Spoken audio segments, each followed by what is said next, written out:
In the fall, bugs start heading indoors in hopes to avoid the cold winter months. Check out the most common fall home invading pests. 1. Stink bugs. These bugs gather on the sunny side of homes before moving inside. Stink bugs release an unpleasant odor when crushed or disturbed.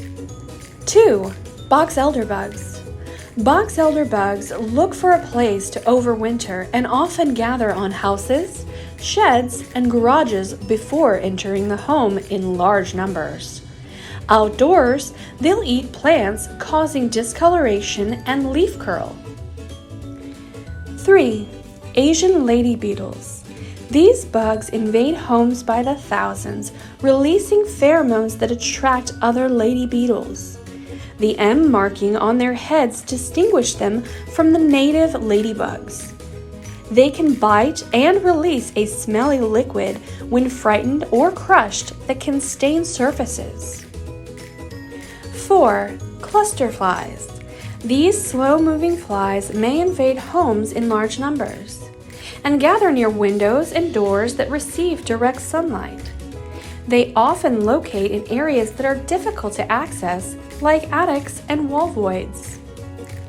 5. Crickets.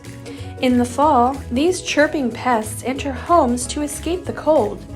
They need moisture, which is why they gravitate to basements and bathrooms. 6. Silverfish. Silverfish prefer moist and humid areas in homes like bathrooms, basements, and attics. They can damage household items including wallpaper, clothing, and books. 7. Earwigs. Earwigs often live in large groups outside in the mulch and under yard debris. When they move indoors, they stay near water sources. You're likely to spot them in laundry rooms, bathrooms, and kitchens. Using plant-based insecticide sprays and mineral-based baits can help control and prevent fall bug problems. For more helpful tips and pest information, be sure to follow us and visit our website, maggiesfarmproducts.com.